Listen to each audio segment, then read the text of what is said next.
I wore outrageous outfits when I dominated women. Lace, silk, and leather. I used whips, props, handcuffs, ropes, dildos. There was nothing like this in tax law. There were no props, no excitement. And I hated those blue corporate suits. Although I do wear them from time to time, and they serve quite nicely. Oh, there were no props in corporate law. No wetness, no dark, mysterious foreplay, no erect nipples, no delicious sounds. But mainly, there was no moaning. Not the kind I'm talking about, anyway. This is the key. I see now, moaning was a thing that ultimately seduced me, got me addicted to making women happy. When I was a little girl, I would see these women in these movies making these strange, orgasmic sounds, and I used to laugh. I thought it strangely hysterical. I couldn't believe that these big, outrageous, ungoverned sounds came out of women. I longed to moan. I practiced in front of my mirror on a tape recorder, moaning in various keys and various tones. But when I played it back, it sounded fake. It was fake. See, it wasn't rooted in anything sexual, only my desire to be sexual. But then, when I was 10, I had to pee really once on this car trip. I went for almost an hour, and finally I got to pee in this dirty little gas station. It was so exciting, I moaned.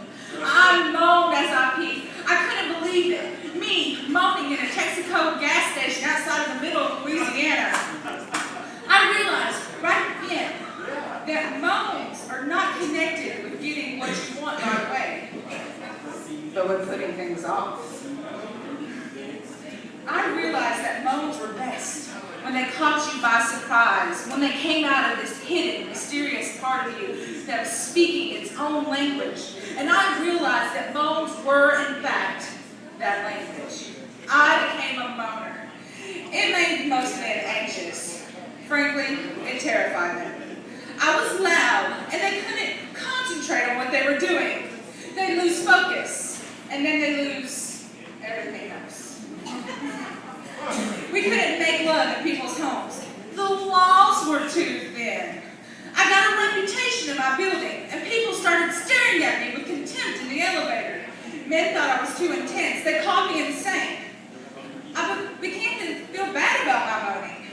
I got quiet and polite. I made noise in a pillow. I learned to choke back my moan, hold it back like a sneeze. I began to get headaches and stress-related disorders. I was becoming hopeless when I discovered women. I discovered that most women loved my moaning. But more importantly, I discovered how deeply excited I got when other women moaned, when I was responsible for other women moaning. I made love to quiet women, and I found this place inside them that they shocked themselves with their moaning. I made love to moaners, and they found a deeper, more penetrating moan. It was kind of like a surgery, like a delicate science, finding the right tempo, or home of the moan, as I call it.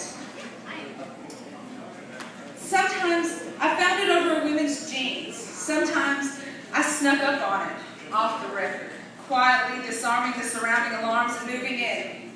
And sometimes I used force, but not the violent, oppressive force, more like the dominating, sit back, lay down, don't worry, enjoy the ride kind of force.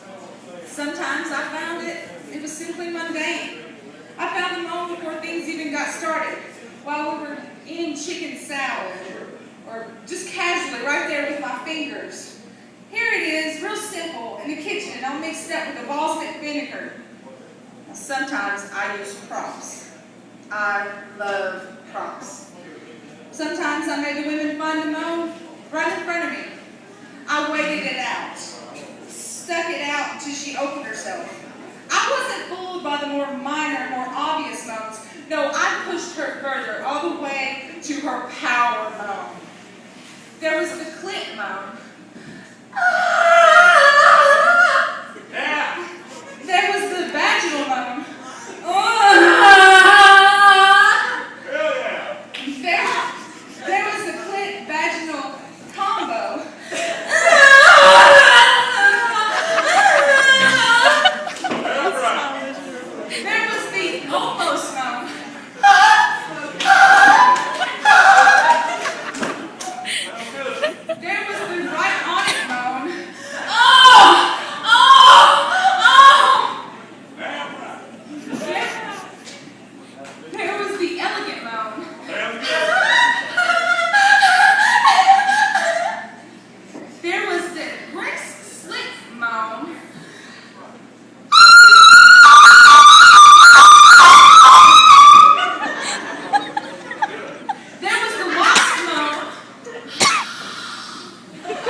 There was the Catholic moan.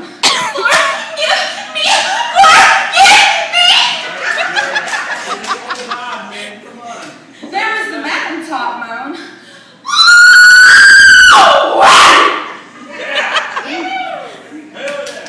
There was the baby moan.